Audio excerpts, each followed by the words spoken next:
नमस्कार, मैं हूं मयूरिका और आप देख रहे हैं वीएनएम टीवी। वीएनएम टीवी पर आप जानते ही हैं, हमेशा आपसे जुड़ी जानकारी हम लेकर आते हैं और आज फिर एक बार ऐसी ही जानकारी आपके लिए लेकर आए हैं। कोरोना काल, पिछले करीबन 1.5 साल से गुजरात सरकार ने सरकारी भर्तियों को करीब करीब रोक दिया था। कोरोना काल चल रहा था और काफी सारी दिक्कतों से वैसे ही सरकार जूझ रही थी, लेकिन अब कोरोना के केस घटे हैं और माहौल स्टेबल हो रहा है। ऐसे में सरकार ने कई सारी जो पोस्ट खाली है वहां भर्ती की प्रक्रिया शुरू की है और ऐसा ही एक विभाग है पुलिस विभाग। हजारों की संख्या में भर्तियां डिक्लेयर हुई है, लेकिन गुजरात के जो लोग हैं वो थोड़े से कंफ्यूज शायद हो सकते हैं कि कौन कौन एलिजिबल है, कैसे इन पोस्ट के लिए अप्लाई किया जा सकता है, क्या प्रक्रिया है, क्या सिलेबस है, कैसे पढ़ाई की जाए और कैसे इन भर्ती प्रक्रिया में हिस्सा लेकर परीक्षा को पास किया जाए। तो आज इन सारी बातों पर चर्चा हम करने वाले हैं। और अलकापुरी में BR आंबेडकर भवन एक ट्रस्ट चलाता है जो सामाजिक संगठन है और कई सारी सामाजिक गतिविधियों को अंजाम देता है और वहीं से आज हमने 2 लोगों को इनवाइट किया है। ट्रस्टी है मेरे साथ डॉक्टर जिवराज सिंह चौहान है, जो वडोदरा महानगर पालिका के पूर्व डिप्टी मेयर भी रह चुके हैं और बहुत सालों से भारतीय जनता पार्टी के नेता भी है। सर, बहुत बहुत स्वागत है आपका। साथ ही हमारे साथ है अश्विन बलदानिया, जो ब्रांच मैनेजर है, वहां के जो क्लासेस चलाते हैं, जो एग्जाम्स की तैयारी करवाते हैं, वो हमें नॉलेज देंगे कि आखिरकार किस तरह इन परीक्षाओं की तैयारियां की जाए। सबसे पहले मैं जिवराज भाई आपसे जानना चाहूंगी, BR आंबेडकर भवन ट्रस्ट जिस तरीके की तैयारियां करवाता है उसके बारे में मैं जरूर जानना चाहूंगी कि क्या क्या एक्टिविटीज आप लोग कर रहे हैं। डॉक्टर BR आंबेडकर भवन सोसाइटी जो अलकापुरी स्थित बनी हुई है, उसमें गरीब बच्चों के लिए जो कॉम्पिटिटिव एग्ज़ाम है, उस एग्ज़ाम में कैसे तैयारी करना है, उसकी एग्ज़ाम में कौन से सिलेबस आता है, उस सिलेबस की तैयारी कैसे करना है, उसका टीचिंग यहाँ करवाते हैं। हमने यहाँ 2 बड़े क्लास अपने बड़ौदा के सांसद आदरणीय रंजनबेन भट्ट की ग्रांट में से 30 लाख रुपए की ग्रांट से बड़ा क्लास बनाया है। उसमें टीचिंग कार्य चालू है। समूनाथ जी टुंडिया जो राज्यसभा के सांसद थे, उनके राज्यसभा ग्रांट में से 10 लाख की लाइब्रेरी बनाई है। बहुत सारे बड़े पैमाने पर हमने पुस्तक किताबें लाकर विद्यार्थियों को अवेलेबल करवाया है कि वो पढ़ सके, उसका संदर्भ निकाल सके और बहुत सारे विकल्प उसमें दिए हैं। तो हम चाहते हैं कि बड़ौदा जिला और गुजरात के जो विद्यार्थी अपने घर में पढ़ नहीं सकते, जिनको पढ़ने के लिए सुविधा नहीं है, लाइब्रेरी नहीं है, पुस्तक बहुत कीमती होते, काफ़ी महंगे होते, वो खरीद नहीं सकते, तो यहाँ आकर पूरे दिन अभ्यास कर सकते, बैठकर किताबें पढ़ सकता है। और क्लासेस भी अब हमने शुरू किया है कि गुजरात की बहुत सारी भर्ती अभी 2 साल से बंद था, तो अब सरकार ने ये भर्ती रिक्रूटमेंट शुरू किया है। अभी शुरुआत में ही हज़ारों की तादाद में लोक रक्षक दल पुलिस की भर्ती आई है, तो उसमें गुजरात के बच्चे परीक्षा दे, कैसे तैयारी करना है, कैसे उसका कौन सा सिलेबस पढ़ना है, परीक्षा कैसे देनी है, कोई मिस्टेक में से बाहर कैसे निकल जाना है और कैसे हम अपनी वोकेबलरी बढ़ा सके, ये सब पूरा विषय ध्यान में लेकर हम ये क्लास में भी पढ़ा रहे हैं। और इस प्रकार से गरीब बच्चों को, खास करके यहाँ अनुसूचित जाति जनजाति के बच्चों को भी हम पढ़ा रहे हैं। और हमारा मिशन है कि बाबा साहब आंबेडकर भवन है, उनके नाम से है, तो उस आंबेडकर भवन में बाबा साहब आंबेडकर के सपनों को पूरा कर सके, इसलिए हम गरीब बच्चों को, और उसमें सभी कास्ट के, उसमें कोई रिलीजन नहीं, कोई कास्ट नहीं, सभी बच्चों को पढ़ने के लिए हम यहाँ आमंत्रित करते, पढ़ाते, किताबें देते हैं और उनका संवर्धन करते कि वो आगे जाके नौकरी पा सके, नौकरी में यानी रिक्रूटमेंट में पास होकर, टेस्ट में पास होकर वो नौकरी ले सके, ऐसा बनाने का हमारा उद्देश्य वो करते हैं। जी, अब BR आंबेडकर भवन द्वारा एक प्लेटफॉर्म दिया गया है जो भी कॉम्पिटिटिव एग्जाम्स पास करना चाहते हैं, क्योंकि कॉम्पिटिटिव एग्जाम इटसेल्फ थोड़ा कॉम्प्लिकेटेड लगता है लोगों को कि कैसे पास करेंगे, जानकारी नहीं होती है इसके बारे में। और इसलिए आज ये स्पेशल एपिसोड हमने डिज़ाइन किया है कि जो भी लोग पुलिस लोक रक्षक भर्ती में जाना चाहते हैं उन्हें हम मार्गदर्शन दे सके। और वर्ल्ड इनबॉक्स एकेडमी के साथ मिलकर BR आंबेडकर भवन ट्रस्ट द्वारा क्लासेस जो चलाए जा रहे हैं, उनके ब्रांच मैनेजर अश्विन बलदानिया हमारे साथ है। સાહેબ તમારી પાસે ગુજરાતીમાં જ આવીશ કારણ કે ગુજરાતના લોકોને ગામડે ગામડે આપણે છેવાડે સુધી પહોંચી શકીએ એટલે ગુજરાતીમાં વાત કરીશું હવે ગુજરાત પોલીસ ભરતી બોર્ડની ઘણી બધી ભરતી બહાર આવી છે કઈ કઈ જગ્યાએ પોસ્ટ ખાલી છે અને કેટલી રિક્રુટમેન્ટ હવે કરવાની છે ઓકે સૌપ્રથમ વાત કરું તો વર્તમાન સમયની અંદર પોલીસ ભરતી બોર્ડ દ્વારા બે ભરતી ચાલી રહી છે એક પીએસઆઈ એએસઆઈ નું રિક્રુટમેન્ટ થઈ રહ્યું છે અને બીજું છે લોકરક્ષક દળ એટલે કે પોલીસ કોન્સ્ટેબલની ભરતી ચાલી રહી છે એમાં વાત કરીએ તો પોલીસ પીએસઆઈ વિભાગની અંદર પીએસઆઈ એએસઆઈ વિભાગની અંદર 1300 જેટલી જગ્યાઓ છે એ રિક્રુટ થઈ રહી છે અને કોન્સ્ટેબલ છે કોન્સ્ટેબલની અંદર છે એ 10,500 થી વધારે વેકેન્સીઓ છે એની અત્યારે ભરતી પ્રક્રિયા શરૂ છે ફોર્મ ભરાઈ રહ્યા છે તો આટલી મોટી વેકેન્સી છે એ આવી છે અત્યારે વર્તમાન સમયમાં ફોર્મ ભરાવાના શરૂ થઈ ગયા છે એટલે હવે મારા પાસે સવાલ એ છે કે છેલ્લી તારીખ કઈ છે ક્યાં સુધી ફોર્મ ભરી શકાશે પીએસઆઈ નું ફોર્મ પીએસઆઈ એસઆઈ નું ફોર્મ ભરાવાની છેલ્લી તારીખ છે 3 તારીખ છે જ્યારે કોન્સ્ટેબલ નું ફોર્મ છે એની છે 9 તારીખ છે એટલે કે 3 નવેમ્બર અને 9 નવેમ્બર જી એટલે દિવાળી ભલે ચાલી રહી છે પણ ભરતી પ્રક્રિયા માટે એપ્લાય જો કરવા ઈચ્છતા હોય તો જરૂર કરી દેજો હવે આગળ સવાલ એ છે કે પોલીસ વિભાગની આપ કોન્સ્ટેબલની વાત કરી રહ્યા છો અને પીએસઆઈ એએસઆઈ કોણ કોણ એલિજિબલ છે કોણ કોણ ત્યાં અપ્લાય કરી શકે છે પહેલા આપણે પીએસઆઈ ની વાત કરીએ તો પીએસઆઈ ની અંદર જે ગ્રેજ્યુએટ વિદ્યાર્થીઓ છે એ ગ્રેજ્યુએટ વિદ્યાર્થીઓ છે એ બધા વિદ્યાર્થીઓ છે અપ્લાય કરી શકે છે જ્યારે કોન્સ્ટેબલની વાત કરીએ તો કોન્સ્ટેબલની અંદર 12 ધોરણ 5 અથવા તો 12 ધોરણ સમકક્ષ જે બી કોર્સ છે જેમણે કમ્પ્લીટ કર્યા હોય એવા વિદ્યાર્થીઓ છે એ એના માટે અપ્લાય કરી શકે છે એલિજિબલ છે એવા વિદ્યાર્થીઓ જી અને ક્યાં ફોર્મ કેવી રીતે ભરવાનું હોય છે શું પ્રોસિજર છે ફોર્મ ભરવા માટે ગુજરાત સરકારની વેબસાઇટ છે ઓજસ કરીને આ ઓજસ નામની જે વેબસાઇટ છે એના પરથી તમે બંને ફોર્મ છે અલગ અલગ ભરવાના હોય છે કોન્સ્ટેબલ માટેનું ફોર્મ અલગ ભરવાનું છે અને પીએસઆઈ અને એએસઆઈ માટેનું ફોર્મ છે એક સાથે ફિલઅપ કરવાનું હોય છે જી આગળની જાણકારી હું જરૂર આપની પાસે લઈશ પણ જીवराज भाई अपने साथ है सर पुलिस कांस्टेबल का बहुत बड़ा आंदोलन चल रहा है पूरा पुलिस कर्मचारी गुजरात के पुलिस कर्मचारी जो हर लेवल के हैं ग्रेड पे के लिए जूझ रहे हैं पुलिस एक तरफ भर्ती भी हो रही है और एक तरफ जो कर्मचारी ऑलरेडी है वो अपने हक के लिए लड़ रहे हैं उस पर आप क्या कहना चाहेंगे सभी कर्मचारी को अपनी बात रखने का अधिकार होता है उन्होंने रखी अपने परिवार के लोगों को भी सरकार के सामने रजूआत करने के लिए रखा सरकार ने बात सुनी भी और उन्होंने एक कमेटी बनाई है और कमेटी जो है वो रिटायर्ड आईपीएस अधिकारी के द्वारा वो सभी विषयों को अभ्यास करके उनको जो दे सकते वो सब देंगे ऐसा सरकार ने कहा है आदरणीय गृह राज्य मंत्री हर्ष भाई संघवी ने पूरा विषय परिवार के साथ बैठकर उन्होंने कहा कि ये हमारा परिवार का प्रश्न है और सबके साथ मिलकर हम उसका उकेल लाएंगे तो मुझे लगता है कि कर्मचारी है उनका परिवार जो है उनका विषय सही था उन्होंने मांग की उन्होंने रजूआत की रिप्रेजेंटेशन किया और सरकार ने सुना भी और सरकार ने कहा है कि हम उसका निकाल करेंगे और पूरा पॉजिटिवली इस विषय को संवेदना से देखकर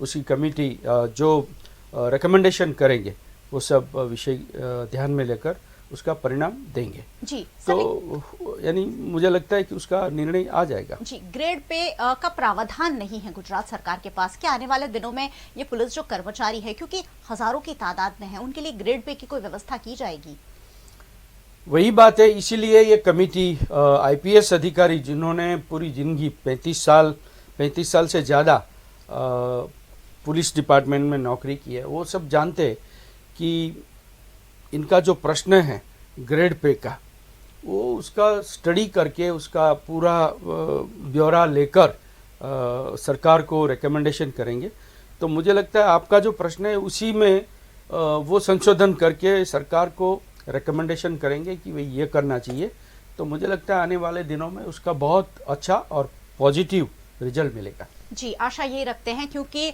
बच्चों के साथ महिलाओं के साथ पुलिस कर्मचारियों को सड़क पर उतरना पड़ा कहीं ना कहीं दिल में दर्द होता है संवेदनशील सरकार माना जाता है सरकार को और ऐसे में आशा यही रखते हैं कि सरकार कर्मचारियों के हित में एक वाइड रेंज में जरूर निर्णय लेगी चलिए वापस लौटते हैं भर्ती प्रक्रिया की बात हो रही थी पसंदगी કેવી રીતે થાય છે અશ્વિનભાઈ એ જરૂર જાણવા માંગીશું पुलिस ભરતીની પસંદગીની જે પ્રક્રિયા છે પ્રોસિજર છે એ કઈ રીતની હોય છે પોલીસ ભરતીની જે પસંદગી પ્રક્રિયા છે એમની અંદર પહેલું સ્ટેપ છે તો એ છે ફિઝિકલ ફિઝિકલ એટલે કે ફિઝિકલમાં બહુ બીજી કોઈ હાર્ડ એટલો બધો ટેસ્ટ હોતો નથી.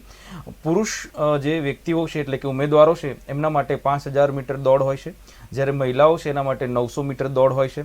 આ વખતે એવું પ્રાવધાન કર્યું છે કે પીએસઆઈ, એએસઆઈ અને કોન્સ્ટેબલ ત્રણેય એક્ઝામ જે વ્યક્તિ આપવાનો છે, એક જ કેન્ડિડેટ આપવાનો છે, તો એણે દોડ એક જ વખત કરવાની છે.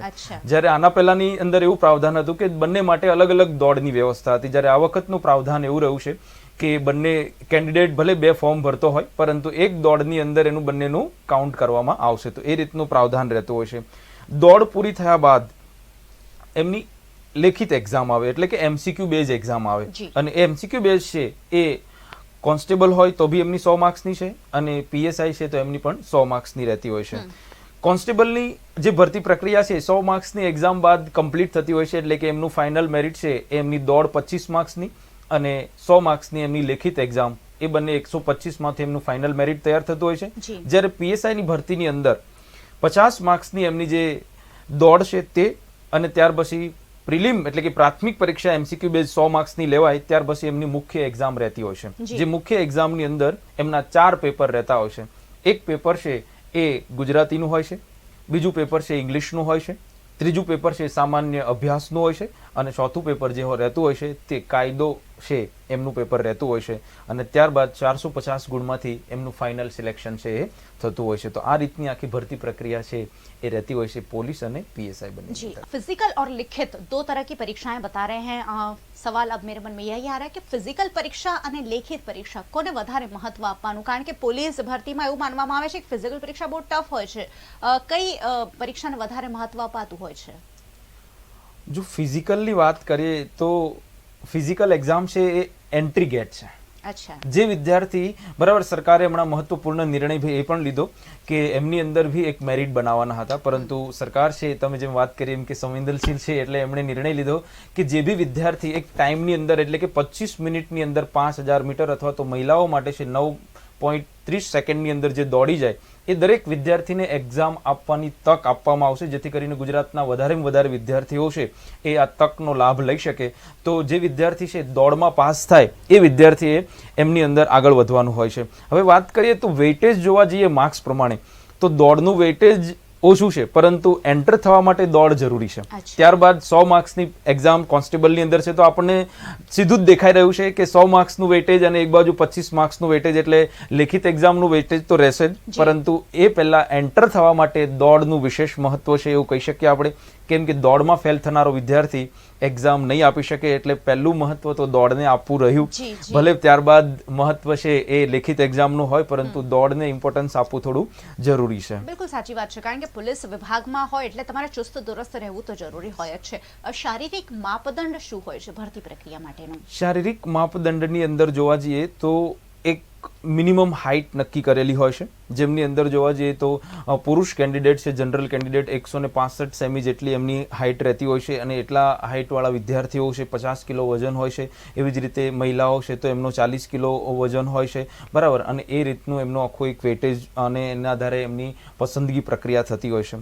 ફિઝિકલની અંદર ખાસ કરીને સૌથી વધારે આ બાબતની અંદર હવે નવા ભરતી પ્રક્રિયાની અંદર એવું આવ્યું છે કે કોઈના દાંત સડેલા હોય, કોઈ મેજર ઓપરેશન કરાવેલું હોય, હાડકાઓ છે એ બ્રેક થયેલા હોય, અથવા તો હાથ છે એ ઢીસણ વળેલા હોય, તો આવા વ્યક્તિઓ છે એ પોલીસ કર્મચારી તરીકે મતલબ પોલીસ ભરતીની અંદર અપ્લાય કરી શકતા નથી. તો આ બધા શારીરિક માપદંડો છે એને ધ્યાને રાખવામાં આવતા હોય છે. ફિટ હોવા જરૂરી છે. અભ્યાસક્રમ શું હોય છે પોલીસ ભરતીનો? પોલીસ ભરતીના અભ્યાસક્રમની અંદર વાત કરીએ તો કોન્સ્ટેબલમાં પહેલા આપણે જોઈએ તો સામાન્ય રીતે જોવા જઈએ તો પહેલું પેપર સામાન્ય મતલબ એક વિષય છે સામાન્ય અધ્યયન. સામાન્ય અધ્યયનની અંદર હિસ્ટ્રી છે, ભૂગોળ છે, બંધારણ છે, સામાન્ય વિજ્ઞાન છે, આ ઉપરાંત મેથ્સ હોય છે એટલે કે ગણિત હોય છે, રિઝનિંગ હોય છે, અને સૌથી મહત્વની બાબત તો કે કાયદો હોય છે. કાયદાની અંદર બી 3 કાયદા હોય છે, આઈપીસી, સીઆરપીસી અને એવિડન્સ એક્ટ. ત્યારબાદ વાત કરીએ પીએસઆઈની અંદર તો મેં આગળ વાત કરી તે પ્રમાણે કે પીએસઆઈની અંદર 2 પ્રક્રિયા છે કે પહેલા પ્રાથમિક એક્ઝામ છે, જે પ્રાથમિક એક્ઝામની અંદર સિલેબસ છે સામાન્ય અધ્યયન, મેથ્સ, રિઝનિંગ રહેતું હોય છે, એટલે કે વર્તમાન પ્રવાહો બી એમની અંદર સાથે હોય છે. એ એક્ઝામ પાસ થયા બાદ મુખ્ય એક્ઝામ હોય છે, જેની અંદર 4 પેપર રહેતા હોય છે, જે વિષય વાઇઝ છે. ગુજરાતી 100 માર્ક્સનું, ઇંગ્લિશ 100 માર્ક્સનું, સામાન્ય અધ્યયન એટલે કે ઇતિહાસ, ભૂગોળ, બંધારણ, સામાન્ય વિજ્ઞાન, એ બધા વિષયો સામાન્ય અધ્યયનની અંદર આવતા હોય છે, એ 100 માર્ક્સનું, અને કાયદો છે એ 100 માર્ક્સનો રહેતો હોય છે. તો આ રીતનો આખો અભ્યાસક્રમ છે એ બંને એક્ઝામનો અલગ અલગ રહેતો હોય છે. જી, અને કયા સિલેબસ પર વધારે ફોકસ કરવું જોઈએ? શરૂઆતના સમયની અંદર તો જે પોલીસ કોન્સ્ટેબલના વિદ્યાર્થીઓ છે એમણે સૌથી વધારે ફોકસ કરવા જેવા વિષયો હોય તો મેથ્સ, રિઝનિંગ અને કાયદા જેવા વિષયો છે. એનું કારણ મુખ્ય એ છે કે કાયદો છે એ લિમિટેડ છે કે ભાઈ 3 એક્ટ તૈયાર કરવાના છે, તો 3 એક્ટમાંથી જ આવવાનું છે, એટલે એક ક્રાઇટેરિયા થઈ જાય કે આટલું તૈયાર કરી લીધું તો એમાંથી ફિક્સ આટલા માર્ક્સનું આવવાનું છે.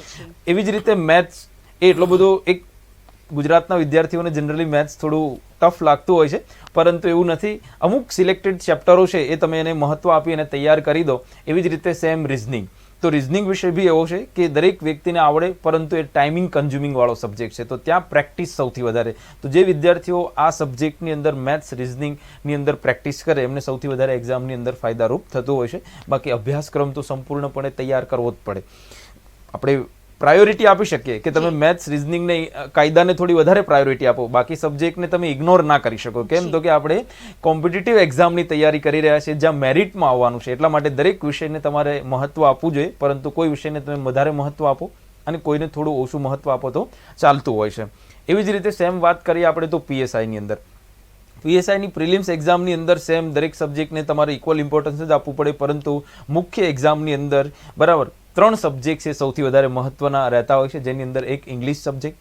ગુજરાતના વિદ્યાર્થીઓનું ઇંગ્લિશ થોડું વીક હોય છે, તો ઇંગ્લિશ વિષય પર થોડો વધારે એમનો ફોકસ હોવો જોઈએ. બીજું આપણી માતૃભાષા એટલે કે ગુજરાતી ભાષાનું પેપર છે એ.